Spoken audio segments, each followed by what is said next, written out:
बिस्मिल्लाहिर्रहमानिर्रहीम, अस्सलाम वालेकुम नाज़रीन। आप तकरार प्रोग्राम देख रहे हैं, मैं इमरान खान हूँ। Chief justice Sindh high court के साहबजादे अगवा हो गए हैं और उनको ढूंढने के लिए कराची के अंदर law enforcement, rangers, Sindh government सारे कोशिश कर रहे हैं कि उनके बेटे बाजियाब हो जाएं। पहले तो उनकी जिम्मेदारी थी कि उनको अगवा नहीं होना चाहिए था, ये था स्टेट की रिस्पॉन्सिबिलिटी है, लॉ एंड ऑर्डर मेंटेन करने वाले इदारों की रिस्पॉन्सिबिलिटी है, लेकिन अब वो अगवा हो गए हैं और अगर चीफ जस्टिस के अपने साहबजादे महफूज नहीं हैं तो फिर कराची में आम आदमी जो है उसकी क्या सूरत हाल हो सकती है। हमने इन चीज़ों पे आज बात करनी है। सबसे पहले मैं मेहमानों का तारुफ करवाता हूँ, फिर मैं जो कराची के ब्यूरो चीफ हैं उनसे बराह रास्त बात का आगाज़ करता हूँ। हमारे साथ मौजूद होंगे मियाँ बलीगुर रहमान साहब, स्टेट मिनिस्टर हैं, इंटीरियर स्टेट मिनिस्टर है, और हमारे साथ इस्लामाबाद स्टूडियो से मौजूद हैं शाहिद सैयद साहब मौजूद हैं हमारे साथ ANP से। हमारे साथ मुर्तज़ा वहाब साहब मौजूद होंगे, एडवाइज़र लॉ सिंध गवर्नमेंट हैं, और हमारे साथ बराह रास्त कराची से मौजूद हैं इमरान इस्माइल साहब, पाकिस्तान तहरीक इंसाफ से आपका ताल्लुक है। जमशेद दस्ती साहब आप मौजूद होंगे इस्लामाबाद में। और सबसे पहले मैं फैसल भाई से बात करूंगा, हमारे ब्यूरो चीफ हैं कराची के। अस्सलाम वालेकुम फैसल भाई। ये तो अमन हो गया था कराची में, हालात तो बहुत अच्छे थे फैसल भाई, हम तो बड़ा अच्छा रिपोर्ट कर रहे थे। देखिए, ये पहले भी ये बात कही जा रही थी कि कराची में जो अमन कायम हुआ है ये अमन मुस्तकिल है या आर्जी है। ये वो सवाल है जो मुस्तकिल बुनियादों पे मुख्तलिफ हल्कों की तरफ से उठाया जा रहा था। हुकूमत और रेंजर्स के जो ताल्लुकात थे वो तो सबके सामने, तब ये दोनों इदारे जो है एक पेज पे नजर नहीं आए। हुकूमत तो जो सिंध हुकूमत तो रेंजर्स को इख्तियारात भी बिल्कुल इस तरह देती थी जैसे जो है सास जो है वो ईद पे बहू को कोई तोहफा देती है। ये तो इस वक्त सूरत हाल थी दोनों में तनाव कशीदगी की। आज जो इस शहर को जो कीमत अदा करनी पड़ रही है उसकी बुनियादी वजह यही है कि हुकूमत जो है वो किसी तौर पे जो है कभी भी जो है कराची में अमन कायम करने में संजीदा ही नहीं रही। और यहाँ पे जो जिन कुव्वतों ने भी अमन कायम करने के लिए कोशिशें करी हैं, हुकूमत ने हमेशा उसमें जो है रुखना अंदाजी करी। इस हवाले से जब गिरफ्तारियों की बात आई, जब गिरफ्तारियों को जो उसका दायरा कार वसी हुआ तो उस पर सबसे ज्यादा एतराज़ात जो किए गए वो सिंध हुकूमत ने किए गए। इस ऑपरेशन की सबसे बड़ी हस्बे इख्तिलाफ की है रही है वो तो सिंध हुकूमत ही रही है। नहीं तो अभी हालात क्या है, हालात क्या है? क्या बत्ताखोरी शुरू हो गई है, टारगेट किलिंग शुरू हो गई है, स्नैचिंग बहुत ज्यादा बढ़ गई है? कराची के हालात अगर आप जल्दी से मुझे बताएं हैं क्या? देखिए, ये जो यकम रमजान है, इस रकम रमजान से आज जो 15 रोजे हो चुके हैं, वो 3 साल पुरानी जो सूरत हाल थी वो पूरी की पूरी ऐसा लगता है वो पुराने सूरत हाल वापस आ चुकी है। स्पीड क्राइम अपने पूरे उरूज पर है, बत्ताखोरी की वारदातें हो रही है, टारगेट किलिंग बढ़ चुकी है। और अब ये चीफ जस्टिस का बेटा है का अगवा हुआ है वो इतना बड़ा इशू बन गया। लेकिन इस तरह के वाकयात होते रहते हैं, एक बड़े आदमी का बेटा अगवा हुआ है उसका इशू बहुत बड़ा बन गया, इसलिए वो ज्यादा हाईलाइट हो गया। आज देखिए वज़ीर इत्तलात ने इजलास खत्म होने के बाद एक बात करी कि हुकूमत ने ऑपरेशन तेज करने का फैसला किया है। कि ऑपरेशन तेज करने का क्या मतलब होता है, इसकी वजाहत भी उनको करनी चाहिए थी। ऑपरेशन तो ऑपरेशन होता है, जराइम पेशा अफराद है उनके खिलाफ कार्रवाई करनी है, उसमें स्लो और तेज का क्या सवाल? सर, रेंजर के इख्तियारात अभी हैं, खत्म हो गए हैं? ये भी एक सवालिया निशान बना हुआ है। मुर्तजा वहाब साहब बैठे हुए ज्यादा बेहतर अंदाज में इसकी वजाहत करेंगे। अभी जो सूरत हाल है वो कहते हैं 90 दिन के जो इख्तियार थे, जो 90 दिन रेंजर को तहवील में लेने का इख्तियार था वो खत्म हो चुका है। अब ये सूरत हाल इतनी गंभीर है, जो लोग हैं गिरफ्तार है रेंजर की हिरासत में, उनका क्या हुआ? अच्छा, आखिरी सवाल सर, मेरा आखिरी सवाल आपसे ये है कि चीफ जस्टिस के साहबजादे मिलने चाहिए, ये बहुत जरूरी है। मशीनरी हरकत में आई है, लेकिन क्या हर आदमी आम जब अगवा होता है तो क्या मशीनरी ऐसे ही हरकत में आती है? बिल्कुल भी नहीं आती, बिल्कुल भी नहीं आती। बट ठीक है, इसकी अशर भी नहीं आती। ठीक है, बहुत मेहरबानी आप सैयद साहब। बहुत बुरी खबर है, chief justice Sindh high court के साहबजादे अगवा हुए हैं। रिस्पॉन्सिबिलिटी इदारों की पूरी नहीं हो सकी, वो अगवा हो गए हैं, उनको ढूंढना भी जिम्मेदारी है। लेकिन 25 लाख रुपए का ऐलान रेंजर की तरफ से किया गया है, गवर्नमेंट ऑन टोज है। शाहिद सैयद साहब, अगर आपका कोई जानने वाला या मेरा कोई जानने वाला या कराची का कोई आम आदमी अगवा हो जाए तो आपको लगता है कि ऐसी एफर्ट होंगी, इसी तरह वादे किए जाएंगे, ऑपरेशन तेज होंगे? देखिए, सबसे पहले मैं आपको शुक्रिया अदा करता हूँ। बिल्कुल हरगिज़ नहीं होंगे। इससे पहले इतने बड़े बड़े वाक़यात हुए, हुकूमत खामोश रहता है। और वो बोलता है कि जब वो दिन भी मैंने देखा था जिससे 9 लोग उनकी लाशें गिरी थी तो CM का स्टेटमेंट चला था कि आज दिन अच्छा गुजरा है, सिंगल फिगर में हुआ है, 18 या 20 नहीं हुई। इस तरीके से मैंने बयान सुने। अल्हम्दुलिल्लाह ये ऑपरेशन से फ़ायदा हुआ, काफ़ी फ़ायदा हुआ, बेहद फ़ायदा हुआ, इसको हम कोई नहीं कह सके, इग्नोर नहीं करेगा। हाँ, कुछ ये जो है कैसे, ये तो मेरे ख्याल में कि एक्सीडेंट भी हो सकता है। एक्सीडेंट तो दुनिया में हर जगह होते हैं। एक ये होता है कि सुबह शाम दोपहर एक्सीडेंट हो, एक हादसाती एक वाक़ा। मैं समझ ली कल का जो वाक़ा है इसको गहराई में जाके देखना होगा, वो जुहात होंगी, कोई ना कोई चीज़ रीज़न आएगी, दुश्मनी होगा, कोई और चीज़ें भी हो सकती है। मतलब ये कबल अज वक्त अगर हम इसके ऊपर ऐसे कोई प्रोडिक्शन कोई देखे नहीं ऐसा ऐसा होगा, लेकिन ये देखने वाला कैसे, ये बहुत अहम कैसे है, सीरियस है। लेकिन इससे ज़्यादा हुकूमत करे तो हर बंदा, कोई भी बंदा जब आवा हो जाए इस तरह से, तो हुकूमत को आना चाहिए। ऑपरेशन की जहां तक तेजी की बात है, तो जिस मुल्क में या जिस सूबे में दहशतगर्दी और इंतहा पसंदी उरूज पे हो, जहां पे करप्शन का, आपको इस मुल्क में यह हालत है कि पैसे जो है टंकियों में निकल आए और अभी तक वो पैसे और बंगले 22 बंगले सुना के उस बंदे के निकल आए। अब इसी तरीके से अदालतों का रोल जो आप अगर देख रहे हो तो सजाएं किसी को नहीं होती है, यहां तक के रंगे हाथ लोग पकड़े जाते हैं, बड़े बड़े इल्जामात में लोग पकड़े गए हैं और फिर वो छूट के आ रहे हैं। तो फिर जाहिर बात है कि अदालतों में, क्योंकि वो जो हमारे गवाहों का सिस्टम है वो सही नहीं है, तो ये रिफॉर्म की जरूरत है। हमें बहुत सारे काम करने हैं, बहुत सारे। ये किसी एक हुकूमत की, किसी एक शख्स की बात नहीं है। हमें अल्लाह ने एक मौका दिया हुआ है कि नेशनल एक्शन प्लान के जरिए, और अब ये जो पनामा वाले कहानी हुई, इस दोनों के रीजन ग्राउंड बना के हम इस मुल्क के लिए कोई ऐसे अवार्ड दे, कोई ऐसी पॉलिसी दे कि आइंदा कोई ऐसी गलत काम न करे। हमें रिफॉर्म की जरूरत है। वो इलेक्शन कमीशन के भी चाहिए, अदालतों के भी चाहिए, पार्लियामेंट को भी चाहिए। ये जो इल्जामात लगाते हैं, हम इल्जामात की जो सियासत कर रहे हैं और लोग सुबह से लेकर शाम तक मीडिया पे हम लगे होते हैं, एक दूसरे के कपड़े उतार रहे हैं, इसके भी कोई रोकथाम होना चाहिए कि कम से कम इल्जाम अगर साबित ना हो तो वो सजा उस बंदे को, इल्जाम लगाने वाले को भी होना चाहिए। वरना यहाँ तो आ रहा है कराची के हालात वहां तो सर, ये वो आपकी बात ठीक है, लेकिन कराची के हालात जो है वो तो साबित करने के लिए कुछ नहीं है ना सर। वहां पे हालात अच्छे होते हैं, अच्छे रिपोर्ट हो जाते हैं, हालात बुरे बुरे रिपोर्ट हो जाते हैं। वो तो अमन अमान के साथ का ताल्लुक है। मैं मुर्तजा वहाब साहब से छोटी सी बात, मुर्तजा वहाब साहब अब ऑपरेशन दोबारा तेज कर देंगे, यानी ये गवर्नमेंट की तरफ से अंदिया है इजलास के बाद। मुझे सिर्फ ये बताइए सर के ये ऑपरेशन चलेंगे कब तक? क्या कराची ने अब जब तक रहना है, हमने जब तक देखना है कराची को ऑपरेशन के साथ ही देखना है कि ऑपरेशन के साथ ही चलेगा कराची? ये स्टेबल कब हो? बिस्मिल्लाहिर्रहमानिर्रहीम। इमरान साहब, ऑपरेशन सिर्फ कराची में नहीं चल रहा, ऑपरेशन इस वक्त पूरे मुल्क में चल रहा है। आपको अंदाजा है कि इस वक्त हमारा मुल्क किन सूरत हाल से गुजर रहा है। नेशनल एक्शन प्लान पूरे मुल्क में अमल दरामद हो रहा है। ये एक कंसर्टेड स्ट्रैटेजी है जो कि फेडरल गवर्नमेंट ने आर्मी के साथ मिलकर और तमाम स्टेक होल्डर्स को लेके बनाई थी, और ये तमाम सूबों में चल रहा है। सिर्फ कराची को पिन पॉइंट करना आई थिंक थोड़ी सी बात मुनासिब नहीं होगी। दूसरी बात ये कि आप चीज़ों को हमेशा सही कॉन्टेक्स्ट में देखना चाहिए। आज 2016 के हालात को समझने के लिए आप ये चेक कीजिए कि 2013-14 जब ये ऑपरेशन स्टार्ट हुआ था उस वक्त लॉ एंड ऑर्डर सिचुएशन क्या थी और आज लॉ एंड ऑर्डर सिचुएशन क्या है। ठीक है, इसमें कोई दो राय नहीं है कि कराची के जो हालात 2013 के अंदर थे, आज 2016 के अंदर वो हालात बहुत हद तक बेहतर हुए हैं। लॉ एंड ऑर्डर सिचुएशन में खातिर खा बेहतरी आई है, किडनैपिंग फॉर रैंसम में कमी आई है, टारगेटेड इंसिडेंट्स में कमी आई है। शाही सैयद साहब ने सही बात फरमाई कि इस तरह का जो वन ऑफ टारगेटेड इंसिडेंट होता है ये तो हो सकता है, इसको रोकना इतना आसान नहीं होता। मैं आपको ये पब्लिक फोरम पे मेरे लिए कहना बड़ा मुश्किल होगा कि कितने ऐसे इंसिडेंट्स हैं जो कि टारगेटेड थे पूरे कराची वालों के खिलाफ, जिसको हमारी सिक्योरिटी अपैरेटस ने, हमारी लॉ एनफोर्समेंट एजेंसीज ने और इंटेलिजेंस एजेंसीज ने मिल के हल किया और we were able to preempt it, जिसकी वजह से वो अनफॉर्चुनेट इंसिडेंट्स नहीं हो पाए अल्हम्दुलिल्लाह। जो ये इंसिडेंट कल का हुआ है अवैस अली शाह साहब का, ये एक बहुत ही अनफॉर्चुनेट इंसिडेंट है। पूरी सिंध हुकूमत तमाम लॉ एनफोर्समेंट एजेंसीज के साथ मिलके इस इंसिडेंट को सॉल्व करने में लगी हुई है। कैटेगोरिकली इसको इस वेव को क्या कहेंगे आप? मुझे यकम रमजान से अब तक जो रिपोर्ट हो रही है, जो क्राइम बढ़ा है, पत्ते की पर्चियां आ रही हैं, हालात खराब हुए हैं, कुछ टारगेट किलिंग रिपोर्ट हुई है, ये इसको कैसे देखते हैं इस वेव?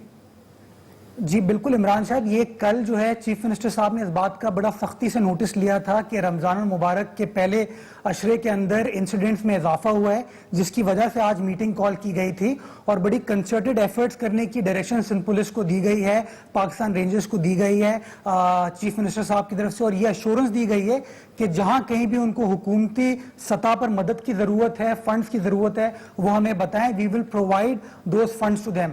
एक चीज मैं आपके सामने आपके तवज्जुह से बताना चाहूंगा, देखें ये एक सोची समझी साजिश है कराची के अमन को खराब करने के लिए। ये लोग बड़े अरसे से लॉ इन्फोर्समेंट एजेंसीज के खिलाफ और पॉलिटिकल पार्टीज के खिलाफ कार्रवाई करते रहे, हम लोगों का जो रिजॉल्व था अगेंस्ट टेररिज्म उसको तोड़ नहीं पाए। अब उन्होंने कहा कि सॉफ्ट टारगेट्स और क्या हो सकते हैं, तो उन्होंने शायद डिसाइड किया कि हम वकला बिरादरी और जजेस को प्रेशराइज करने की कोशिश करें। लेकिन आज चीफ मिनिस्टर साहब की चीफ जस्टिस साहब से मुलाकात हुई है और माशाल्लाह मैं दाद देता हूं चीफ जस्टिस साहब के रिजॉल्व की कि आज भी वो इस बात पे कायम है कि अदलिया अपना रोल उसी तरीके से अदा करती रहेगी जो कि माजी में उन्होंने किया, और इंशाअल्लाह इन तमाम टेररिस्ट के खिलाफ जो ठीक है। ये तो सर एक चीफ जस्टिस साहब का अपना एक जेस्चर है ना, वो मजबूत आदमी है, लेकिन सारे इतने मजबूत नहीं होते। मैं बलीगुल रहमान साहब, ये फ्लक्चुएशन जो आ रही है ये मौसमी है सर, क्योंकि बाकी बड़े शहरों में इस तरह से क्राइम रिपोर्ट नहीं हो रहा जिस तरह कराची में रिपोर्ट हुआ है। और अगर सिंध गवर्नमेंट ये कहे कि ये साजिश है तो आपको क्या लगता है?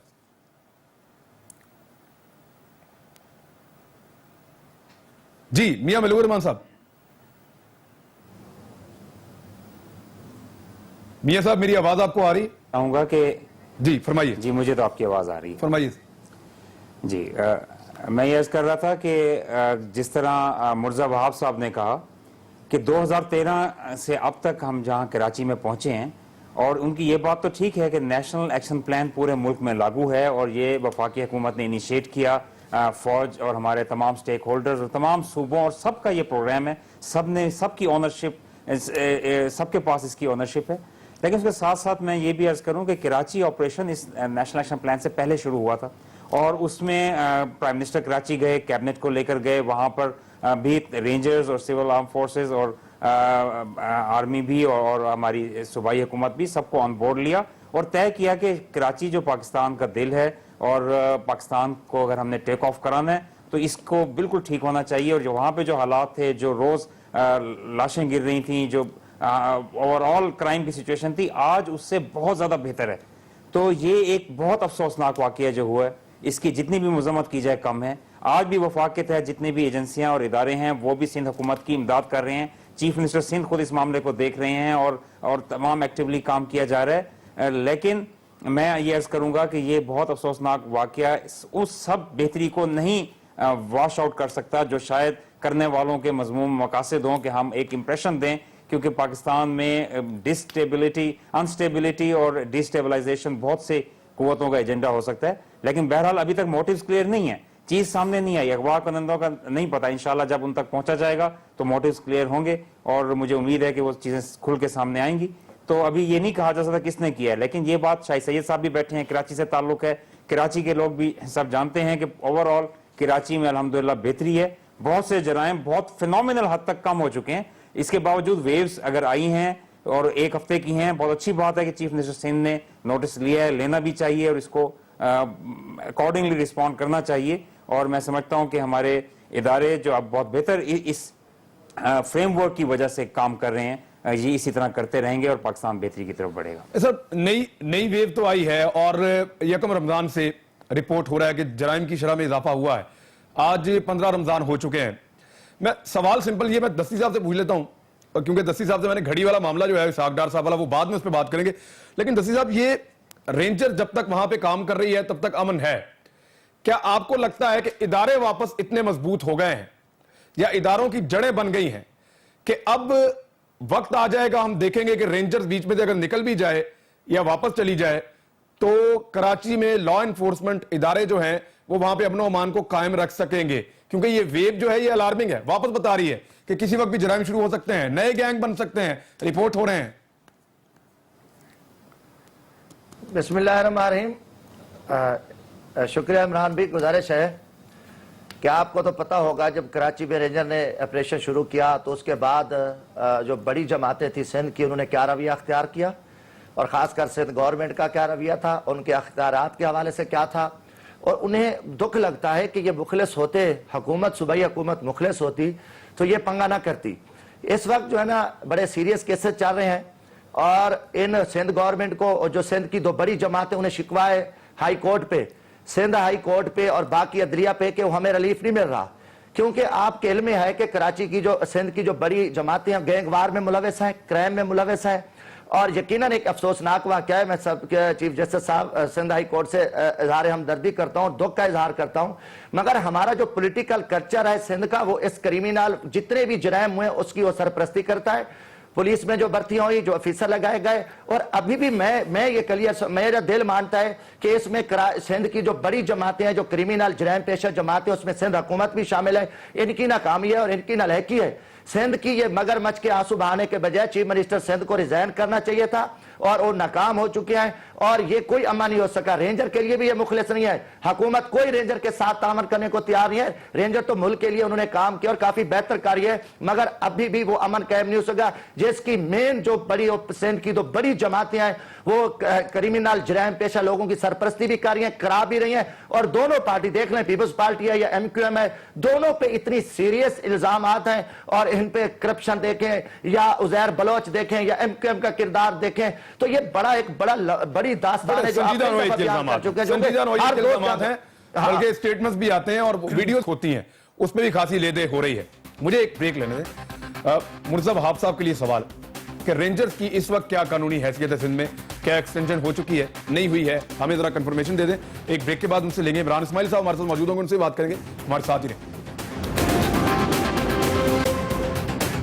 वेलकम बैक नाज़रीन। इमरान इस्माइल साहब ने ज्वाइन किया। इमरान इस्माइल साहब, एक नई वेव है, अभी ब्यूरो चीफ कराची में वो रिपोर्ट कर रहे थे सिंध में बदअमनी की, और पर्चियां मिल रही हैं भत्ते की, हालात खराबी की तरफ वापस जा रहे हैं। अच्छी बात यह है कि चीफ मिनिस्टर ने खुद नोटिस लिया है, और अभी कुछ देर पहले इजलास के बाद हुकूमती रुकन कह रहे थे कि ऑपरेशन को तेज करने का फैसला किया। आपको क्या लगता है, ये खराबी है, हालात का जिम्मेदार कौन ठहरा इस मर्तबा? देखिए, हालात अच्छे हों या हालात खराब हों, उसकी जिम्मेदार तो हुकूमत वक्त ही होती है। हम इससे तो नजर नहीं छुपा सकते कि जी हुकूमत पीपल्स पार्टी की है तो जिम्मेदारी भी पीपल्स पार्टी की ही बेसिकली बनती है। लेकिन बात यह है कि एक ऑर्गेनाइज क्राइम हुआ है, और ये बड़ी प्लानिंग के साथ हुआ होगा। इसके अंदर बहुत ज़्यादा प्लानिंग रही होगी। जिस तरह से हमने जो फुटेज देखी या जिस तरह से जो बातें सुनी है, जिस तरह से उनको अगवा किया गया, वो यूनिफॉर्म में थे, गन्स लिए हुए थे, गवर्नमेंट की नंबर प्लेट की गाड़ी थी, बहुत वेल प्लान तरीके से उसको किया। लेकिन अब देखना यह है कि गवर्नमेंट उसको इनकाउंटर करने में या रेंजर्स उसको इनकाउंटर करने में कितना टाइम लगाती है। अगर इसकी रिकवरी फौरी तौर से हो जाती है और मुजरिम पकड़े जाते हैं तो शायद ये हालात अभी यहाँ पे काबू में आ जाएंगे। लेकिन अगर ये बात देर पे चली जाती है और उसकी कोई डिमांड्स आ जाती हैं अगवाकारों की, या कोई ऐसी चीज होती है जो हमारे तो ये बहुत प्रेशर होगा, से निकल जाए, तो फिर शायद हालात बहुत प्रेशर तो है हुकूमत पे, लेकिन मैं कह रहा हूँ हालात शायद हाथ से निकल जाए, क्योंकि लोग बहुत अमन था कराची के अंदर। बड़े अरसे के बाद लोगों ने सुख का सांस लिया था। लोग रेंजर्स की तरफ शुक्र की नजरों से देखते थे, अल्लाह के बाद रेंजर्स को शुक्रिया अदा करते थे कि जी बड़ी मेहरबानी कि आपने ऑपरेशन करके सारा काम किया। लेकिन हम हमेशा से कहते हैं कि पोस्ट ऑपरेटिव केयर अगर मौजूद नहीं होगी तो ऑपरेशन कितना भी अच्छा हो, मरीज की ये वैसे इमरान इस्माइल साहब ज्यादा नहीं करते आप? जब लोग शुक्रिया अदा करते रेंजर का कर रहे थे, आज लोग बुरा भला कह रहे हैं तो लोग गवर्नमेंट को कह रहे हैं। यानी अच्छे हालात के भी सर गवर्नमेंट को कहा करें शाबाश, बहुत मेहरबानी, शुक्रिया आपका। नहीं, अच्छे हालात के लिए हम हुकूमत की कहेंगे, लेकिन बात यह है कि अगर ऑपरेशन रेंजर्स कर रही है तो ज़ाहिर रेंजर्स का शुक्रिया अदा करेंगे, और अगर रेंजर्स ऑपरेशन करने के बाद वो हुकूमत के हवाले करती है एरिया और वहाँ पे फिर गड़बड़ होती है तो हुकूमत से गिला किया जाएगा, और किससे गिला करेंगे? ये ठीक बात है। लेकिन अब इसमें एक नुकता और पैदा हो गया शाही से साहब, क्या अदलिया के जो फैसले हैं उन पे असरअंदाज होने की कोशिश की जाएगी, या ये इसको एक कोशिश समझा जाए? क्योंकि इससे पहले आपको याद है कि जजेस को फैसले करते हुए दिक्कत होती थी, धमकियां आती थी, बाकायदा बताया जाता था आपके बच्चे वहां पढ़ते हैं, आप यहां से गुजरते हैं, ये आपका रास्ता है, आपकी फैमिली यहां जाती है, इस किस्म के खतूत आते थे। और अब ये इस तरह का एक वाकया बढ़ा, बाकी अदलिया के लिए क्या पैगाम है? क्या फैसलों पर असरअंदाज हो?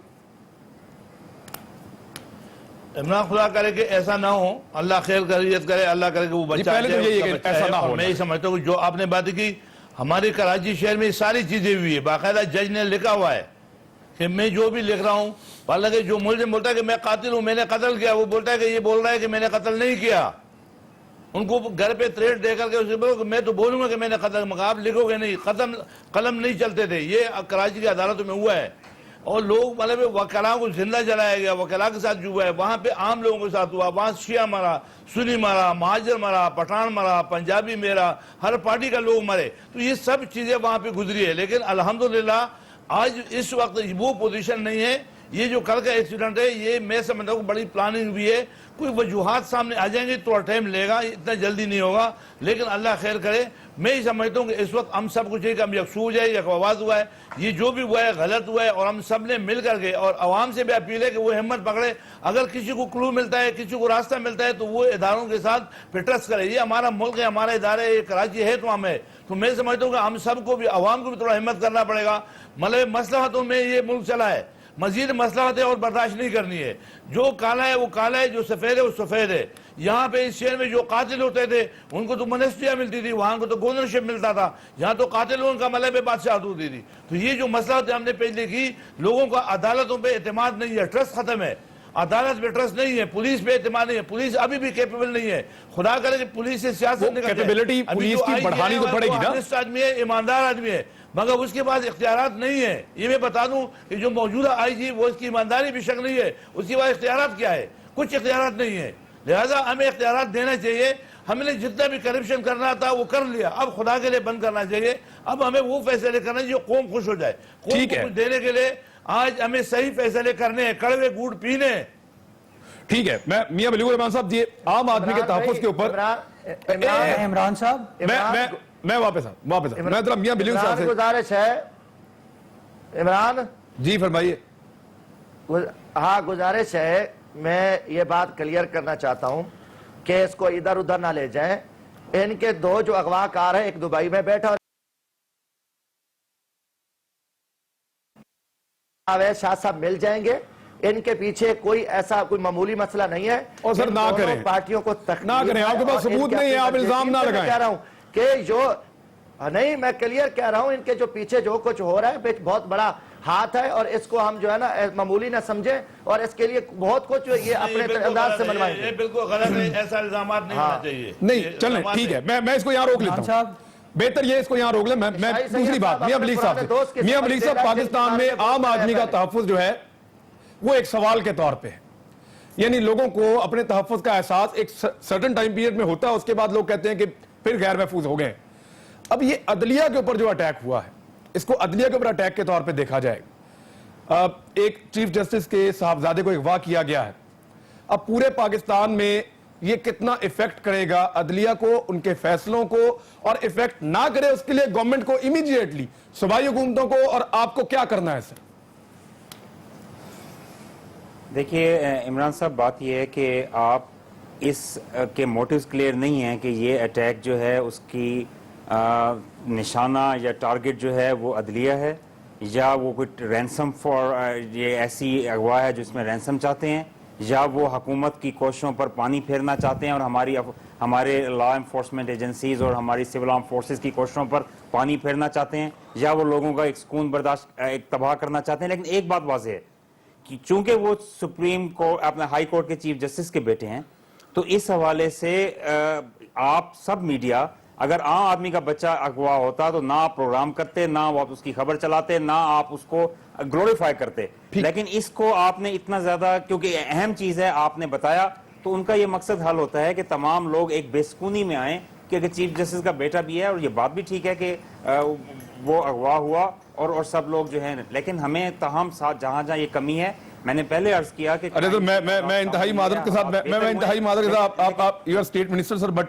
मुझे आपको ये बताना पड़ेगा कि जितनी एफिशिएंसी से गवर्नमेंट काम कर रही है, अगर आम आदमी के अगवा पे भी इतनी एफिशिएंसी से काम करेगी तो आप यकीन करें हम उस पर भी प्रोग्राम करेंगे, क्योंकि उसके ऊपर गवर्नमेंट उतनी एक्टिव नहीं होती, स्टेटमेंट्स नहीं आते गवर्नमेंट के इदारों के, रेंजर के सरबराह के, किसी के नहीं आते, इसलिए मीडिया भी उसको नजरअंदाज कर देता है या वो कहीं साइड पे चली जाती है खबर। सर फरमाइए सर।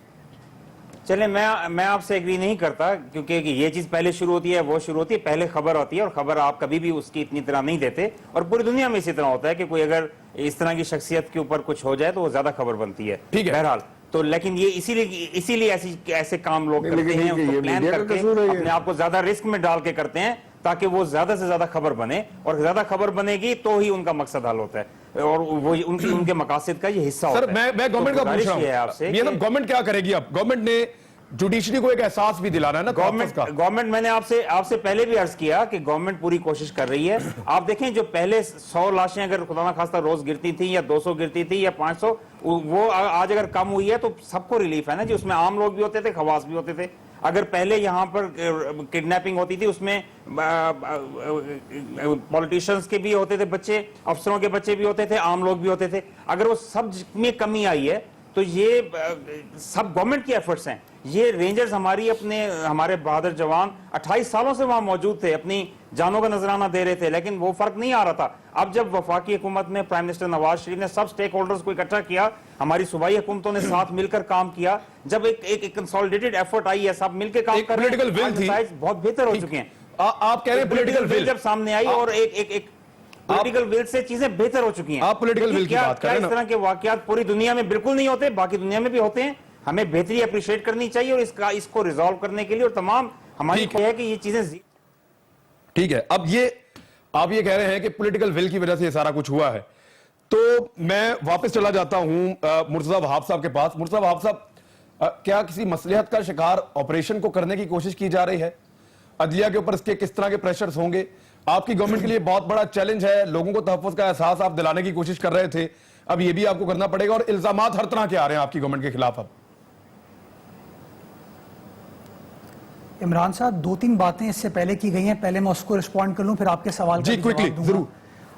इमरान इस्माइल साहब ने कहा ये रेंजर्स का ऑपरेशन है। प्लीज बहुत एहतराम के साथ मैं कहूंगा, बलीवर रहमान साहब भी यहाँ बैठे हैं, शाही सैयद साहब भी बैठे हैं, ये कराची ऑपरेशन जो है ये सिंध हुकूमत, वफाकी हुकूमत, पाकिस्तान रेंजर्स, सिंध पुलिस और इंटेलिजेंस एजेंसीज मिलकर कर रहे हैं। आप इसका क्रेडिट किसी एक इदारे को नहीं दे सकते हैं, ये क्रेडिट जाता है उन तमाम लॉ इन्फोर्समेंट एजेंसीज के ऊपर जो कि सिंध के अंदर इस वक्त काम करें, बिलखसूस कराची में काम करें, जिसमें पाकिस्तान रेंजर्स भी हैं और सिंध पुलिस भी। इस तरह अगर आप सारा क्रेडिट एक इदारे को देंगे तो दूसरा इदारा अपनी काविशें कर रहा है, जो कुर्बानियां दे रहा है, जो शहादतें कर रहा है, उसको हम इस तरह डिस्क्रेडिट नहीं कर सकते। उसकी दिलादारी होगी। लेकिन सर मैं छोटा सा लुकमा मैं आपको दे दूं कि कराची में मैं माइक लेके जब भी निकला हूं ना, लोग रेंजर का ही शुक्रिया अदा करते हैं। सर ये शिकायत आप खाली इमरान इस्माइल से नहीं, सर कराची के शहरियों से भी कर लें सर। फिर देखिए, डिपेंड करता है कि आप कहां जा रहे हैं। आप ऐसा कीजिए, माइक लेके मेरे साथ भी चले, मैं भी आपके साथ निकलता हूं, बनाते हैं प्रोग्राम सर। पॉलिटिकल विल होनी चाहिए। देखिए, पॉलिटिकल विल होगी, अगर गवर्नमेंट फैसिलिटेट करेगी तभी ये चीजें हो सकती है। सिंध पुलिस, पाकिस्तान रेंजर्स दोनों सिंध हुकूमत के अंडर काम कर रहे हैं। दूसरी चीज, जमशेद दस्ती साहब ने वो स्टेटमेंट दिए, कराची का उनको चीजों का शायद पता नहीं है, कराची के मारूजी हालात का उनको पता नहीं है, उन्होंने इल्जाम तराशी का एक अपना प्रोसेस स्टार्ट कर दिया। उसको भी मैं बड़ा आपसे रिक्वेस्ट करूंगा कि इस तरह की बातें ना की जाए, तो खाम इस ऑपरेशन की जो क्रिटिकल इंपॉर्टेंस है उसको मिनिमाइज करेंगे। इस तरह प्लीज पॉलिटिकल पॉइंट स्कोरिंग के लिए हमने भी उनसे दरखास्त की है, ठीक है। पंजाब पंजाब में भी ऐसे वाकयात हुए हैं, केपीके में भी ऐसे वाकयात हुए हैं। अब आते हैं कि ऑपरेशन का क्या स्टेटस है।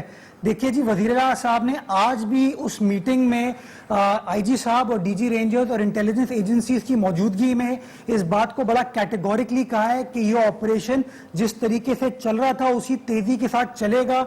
जिस सपोर्ट की जरूरत है, जिस फैसिलिटेशन की जरूरत है, जिस डायरेक्शन की आपको जरूरत है, आप हमें बताएं, we will provide that. Sindh हुकूमत completely law and order situation पे फोकस की हुई है। अगर आप हमारा बजट भी उठा के देखें तो यू विल सी कि तकरीबन 80 अरब रुपए का अमाउंट हमने सिर्फ लॉ एंड ऑर्डर सिचुएशन के लिए मुख्तस किया है, जिसके अंदर पैसे ना सिर्फ सिंध पुलिस को दिए जाएंगे बल्कि पाकिस्तान रेंजर्स को भी दिए जाएंगे। ठीक है, मुझे एक मिनट दें, मैं जरा एक ब्रेक ले लूं, ब्रेक से मैं वापस आता हूं, बात को यहीं से शुरू कर देते हैं, ब्रेक के बाद। वेलकम बैक नाज़रीन। जी, इमरान इस्माइल साहब, आप अभी गवर्नमेंट का मौके भी सुन रहे थे, सिंध गवर्नमेंट का, और आप उस वक्त मुस्कुरा भी रहे थे। ये हम प्रोटोकॉल के खिलाफ बहुत बात करते हैं। आज अगर 2-4 सफाई साथ होते चीफ जस्टिस के साहबजादे के साथ तो बचत हो जाती। अब जिस तरह के हालात पाकिस्तान में हैं या बड़े शहरों में हैं, ऐसी सूरत हाल में सर कितना प्रोटोकॉल किस किस को देंगे? ये तहफ्फुज़ का एहसास कैसे मिलेगा लोगों को?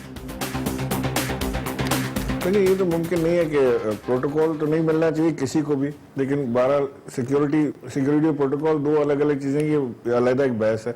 लेकिन प्रोटोकॉल किसी को नहीं मिलना चाहिए। सिक्योरिटी के ज़ाहिर है कि जो हाई प्रोफाइल टारगेट्स हैं मुल्क के अंदर, उनके पास सिक्योरिटी होती है और वो अपनी सिक्योरिटी लेकर चलते हैं। लेकिन हुकूमत कितनी सिक्योरिटी फराहम करेगी?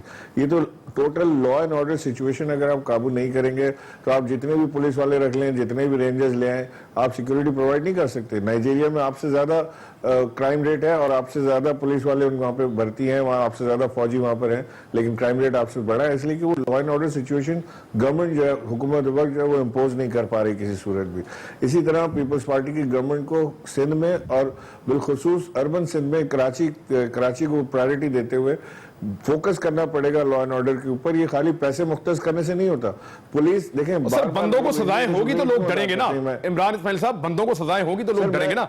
जितने बंदे गिरफ्तार हुए हैं, अभी शाही सैयद साहब भी बता रहे थे, बंदे छूट के आ रहे हैं, जेलों से निकल के आ रहे हैं। एग्जैक्टली मैं आपसे यही कह रहा हूँ ना, मैं आपसे ये कह रहा हूँ मुर्तजा वहाब साहब को शायद इसका इल्म नहीं कि कराची में सिंध पुलिस जो है वो पोलिटिसाइज है, या तो वो पर्ची पे भर्ती हुई है या वो पैसे पे भर्ती हुए हैं। चंद लोग ऐसे हैं जो टॉप हायरार्की में है, जो वाकई बहुत अच्छे ऑफिसर्स हैं, ऑनेस्ट ऑफिसर्स हैं, उनको आप कह सकते हैं कि ऑफिसर्स हैं, लेकिन जो नीचे है, जिन्होंने ऑपरेशन करना है, जिन्होंने ग्राउंड में जाना है, जिन्होंने लॉ एंड ऑर्डर इन्फोर्स करना है, वो तो और दूसरे तरीके से ना उनकी ट्रेनिंग होती है, ना उनके पास हथियार उस किस्म का है कि वो आज की टेररिज्म को फेस कर सकें।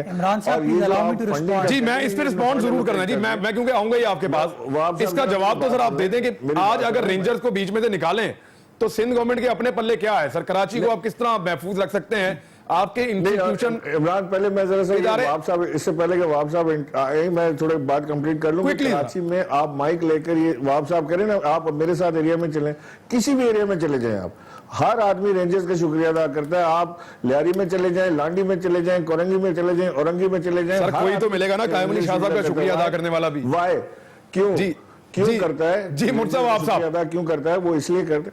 मैं रेंजर्स वर्सेस पुलिस बात कर रहा हूँ। रेंजर्स का शुक्रिया इसलिए अदा करता है, रेंजर्स का शुक्रिया इसलिए अदा करता है कि रेंजर्स सामने नजर आ रही है, काम करती है। वही पुलिस जब वो उठा के पुलिस के हवाले करते हैं, 2 दिन में बाहर हो जाता है वो। ठीक है, या तो प्रेशर पे। मैं जवाब दूं इमरान साहब, रिस्पॉन्ड कर दें जल्दी से, मुझे फिर ब्रेक पे जाना है। देखिए हम लोग नेशनल फोरम पे बैठे हैं, वी शुड टॉक रिस्पॉन्सिबली। मैं आपको सिर्फ सिंध पुलिस की परफॉर्मेंस बताता हूं और फिर let the people decide. Safura incident की आपने बात की, वो किसने रिजॉल्व किया? वो सिंध पुलिस ने किया। ठीक। सबीन महमूद के इंसिडेंट की आप बात करते हैं, वो किसने रिजॉल्व किया? सिंध पुलिस ने रिजॉल्व किया। डॉक्टर लोबो का इंसिडेंट सिंध पुलिस ने किया। खालिद महमूद सोमरो सिंध पुलिस ने किया। अजहर नारेजो का इंसिडेंट सिंध पुलिस ने किया। ये बड़ी अनफॉर्चुनेट चीज है कि हर चीज में आप लोग क्रेडिट जो है किसी और को डीपोलिटिसाइज भी नहीं हुई ना आपकी पुलिस पे। वो इल्जाम तो खाली इनका नहीं है, कोर्ट की कहती रही। अगर आप कहते हैं इमरान साहब देखें, अगर आप कहते हैं कि हर चीज की बेहतरी क्रेडिट जो है वो एक इदारे को जाता है, तो आज अगर सिस्टम खराब हो रहा है तो उसकी तनज़्ज़ुली का भी आप ब्लेम उन्हीं को दें। ये तो बड़ी गलत बात है कि हर चीज में आप कहते हैं Peoples Party is to be blamed. देखिए रिस्पॉन्सिबिलिटी तो है, इमरान साहब रिस्पॉन्सिबिलिटी शिफ्ट होगी सबके ऊपर आएगी। बताएं जो कि पिछले 1 साल में सिंध पुलिस ने सॉल्व किए हैं। ये इमरान इस्माइल साहब जो है, आप बात मैं 10 ब्रेक के बाद मैं ब्रेक के बाद आगे बात आता हूं। मैंने वो डार साहब की घड़ी की असल कीमत भी आपसे पता करनी है। एक्चुअली वो घड़ी है कितने की, आपको किसने बताया? ब्रेक के बाद वापस।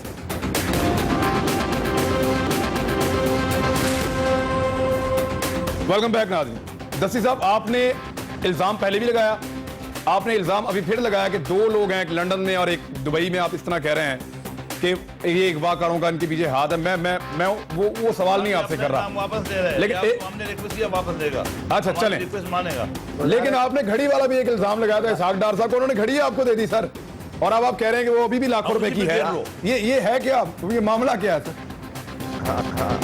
इमरान गुजारिश है, पहले तो इमरान इस्माइल साहब और साथ मशीर कानून साहब बैठे हैं, लड़ रहे थे। ये अभी एक हो चुके हैं। पीपल्स पार्टी और पीटीआई आप इकट्ठे कंटेनर पे होंगे और इकट्ठे जो है ना ये बुराइयों के खिलाफ निकल रहे हैं, तो इन्हें लड़ना नहीं चाहिए, अब बर्दाश्त करना चाहिए। जैसे इमरान खान ने बड़ा कुछ जरदारी साहब को कहा, अभी पता नहीं कौन सा मकाफात अमल है, फिर यहाँ तो ना लड़े। मैं दोनों से अपील करता हूँ। वैसे पता क्या, इस पे जमशेद नसीदा इस पे बड़ा जबरदस्त है कि सिरे महल में खड़े होकर पत्थर फेंकेंगे मेफेयर फ्लैट्स पे। शेर सुना रहे हैं। अच्छा चलें। हाँ, सिरे महल में खड़े होकर मेफेयर फ्लैट पे पत्थर फेंकेंगे। अच्छा, दूसरी गुजारिश थी कि कौमी असम्बली में हमारी फाइनेंस के कट मोशन पे बहस हो रही थी और वजीर खजाना साहब के बारे में मैंने कहा कि हमें शुनीद में आया है कि गरीब मुल्क है, पिसा हुआ मुल्क है, यहाँ गरीब मर रहा है, किसान मजदूर मर रहा है। वजीर खजाना 50 लाख की घड़ी पहन के फिर रहा है और उन्हीं में से ही उनके करीबी जमात के लोगों ने बताया। तो वजीर खजाना साहब ने अपनी जवाब में कहा कि घड़ी ले लो और घड़ी जो है ना आप इसकी जो है ना कीमत लगवा लें।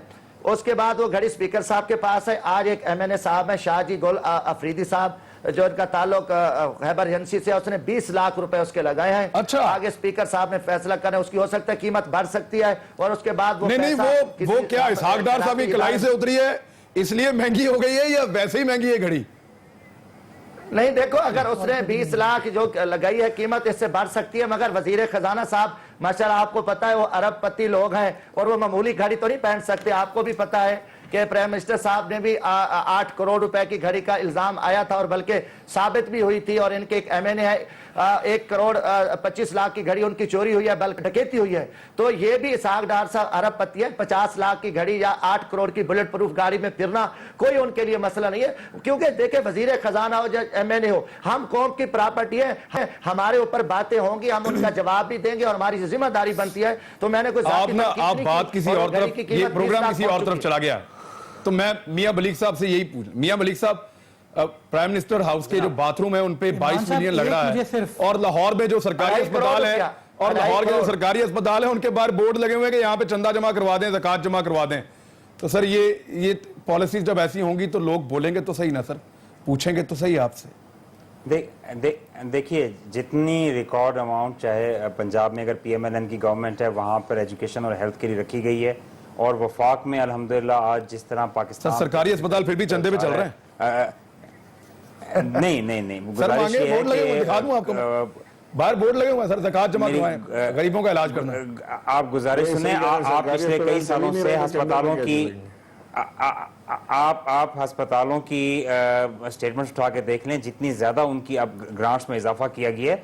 प्राइम मिनिस्टर हाउस की बात नहीं होती, वहाँ पे इंटरनेशनल जो है वो लोगों ने आना होता है, वो पाकिस्तान का इमेज होता है, और वहाँ पे उसको मेंटेन रखना, उसके मुताबिक उसको चलाना वो जरूरी होता है। लेकिन उसमें गुजारिश ठीक है, ये आपका का मौके वक्त खत्म हो गया, मेरे पास अनफॉर्चुनेटली वक्त खत्म हो गया।